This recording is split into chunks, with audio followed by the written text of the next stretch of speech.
Hello and welcome to a new Flowix video tutorial. The Flowix Graphics Builder is where you create and edit cloud-based graphics and live overlays for any live stream or TV broadcast. After creating a graphics visualization, rename it. Let's call this one as Getting Started. The Graphics Builder has 6 main different areas: Scenes Navigator, Elements Tree, Elements, Canvas, Inspector, and the Settings and Actions toolbar. Any graphics visualization will have at least one scene, and there are 2 scene templates. Regions. Use it to build overlays like lower thirds, titles, banners, tickers, etc. And use a full screen scene template to create full screen graphics. To add a new scene, click on the plus icon and choose the scene type based on your needs. The Elements tree consists of regions, building blocks, data providers, and widgets, and it actually represents the logical visualization of all the elements in a scene. The regions are the root elements of a tree, and there are 5 regions: upper left, upper right, center, lower third, and full screen. Elements. We have 3 different kinds of elements: building blocks, data providers, and widgets. The building blocks are the most basic elements that you can use to start building your graphics and widgets. Data providers. This kind of elements allows you to connect data from an internal or external source. We support accessing APIs that expose data in JSON format. Also, we support data coming from Google Spreadsheets, and also users can build graphics connected to mechanics or collections provided by Flowix. And we have widgets. The widgets are a set of predefined elements that will help you to quickly and easily build your graphics. You just need to customize them with your own look and feel. Now let's talk about the overlay. The overlay is under the building blocks, and it is one of the most important elements. And this is because the overlay is the first element you must add to the tree to start building your graphics. And how do you do that? Just drag the overlay and drop it into the region you want to work with. Let's drop it into the lower third region. And there you have the overlay. Double click on it to rename it. Let's call it Headline 1.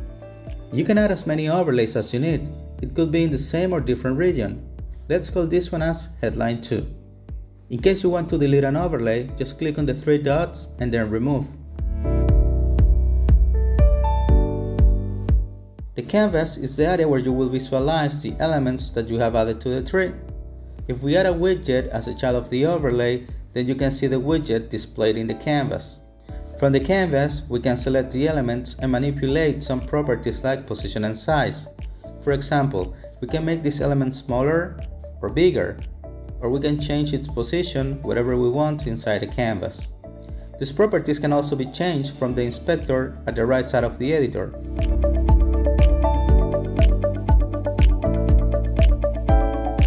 The inspector is the area where you will find the properties to customize all the elements of a scene tree, such as regions, overlays, building blocks, data providers, and widgets. And from the inspector, we can change properties like font color, the font type. You can choose any from the list, or you can click on Add another font to choose any of the available from the Google Fonts catalog, or you can upload your own font, clicking on From your library. Remember that all the properties in the inspector belong to the element selected in the tree or canvas. Now let's customize this lower third for a news TV show. We're going to start changing the text in the header for breaking news. Then select the title and change the text, and we do the same with the subtitle. Now let's click on the red container and make it a little bit smaller. Notice that every time I select an element from the canvas, it is also selected in the tree. Now let's change the background color of the gray container. It is actually a gradient, so we pick blue. I'm actually using the hex code.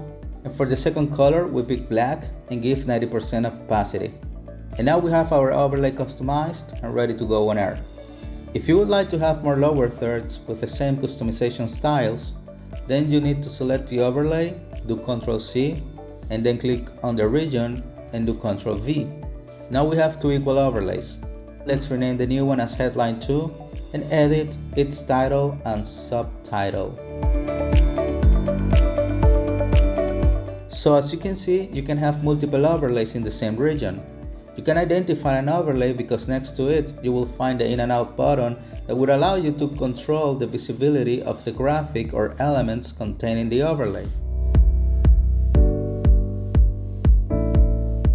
Regions have an stacking order. This means that if you overlap two or more regions, the elements inside the higher region in the tree will be on top of the other elements. For example, we have these two headlines in the lower region. Now let's add an overlay in the center region and name it social content.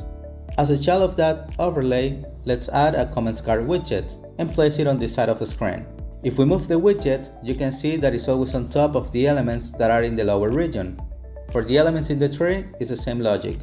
If we move the red container on top of the header, you see in the canvas that the red container is overlapping the text. The same happens if we move the background on top of our title and subtitle. Next to each element, there is a visibility control button. If we click on that button, let's click on the one next to the header, the element is no longer visible and we cannot select it from the canvas. If we try, we will be actually selecting the red container. I'll make it visible so we can select the header again. Before we continue, I will connect a collection to the comments card widget to fit it with social content.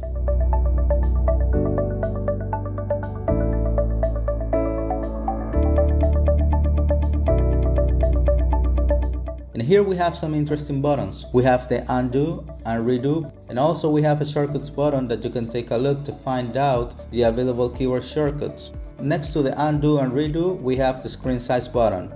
And from here is where you set your screen resolution. By default, the resolution is set in Full HD, but you can switch the resolution to HD.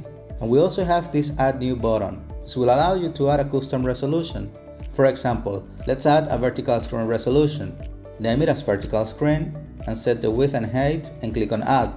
See how the canvas automatically adjusts to that resolution. But not only the canvas, the elements inside the canvas also were adjusted.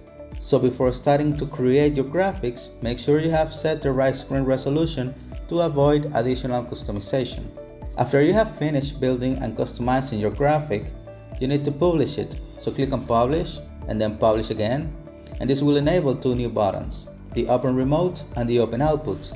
The Open Remote button will take us to this remote control where you can manage and decide which graphics you will be sending on air. In the remote control, you will see the scene that we were working on and the regions where we added the overlays. The remote control also have graphics preview, so using the in and out button, you can see the preview of all the overlays you have created. Notice that if you have more than one overlay in the same region, you just can't have one active at the same time. If we take this overlay in, the other automatically goes out. The remote control also counts with a moderation tab, where you can manage your collections and look for the Discover Content section to do quick searches on Twitter and Instagram. Coming back to the remote control, I will show you how to connect a collection to your graphics. Click on the gear wheel icon next to the social content graphic, and here is where you will be assigning your collections. Also, we have the cycle control button that you can use it to set the cycling as manual, automatic or semi-automatic. And you also have these arrow buttons that you can use to move forward or backwards between posts. Now let's click on the Open Output button to get your output visualization. I will also be showing you the remote control to show you how to trigger the graphics on air. Let's take the headline 1 in, now the headline 2. Clicking on the gear wheel icon, you can edit your text. Let's remove news. Click on Update. Now let's put it back, update again, and you have it there real quick. And by the way, if you would like to make changes to your visualization, it's possible. Let's go back to the editor and add a new overlay on the upper left region.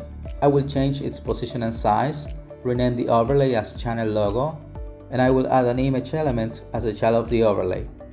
After adding the image, we click on Publish Changes, then Publish. Go to the remote control, we have an update available. We click on it so that our changes take effect on the remote control and also in the output visualization.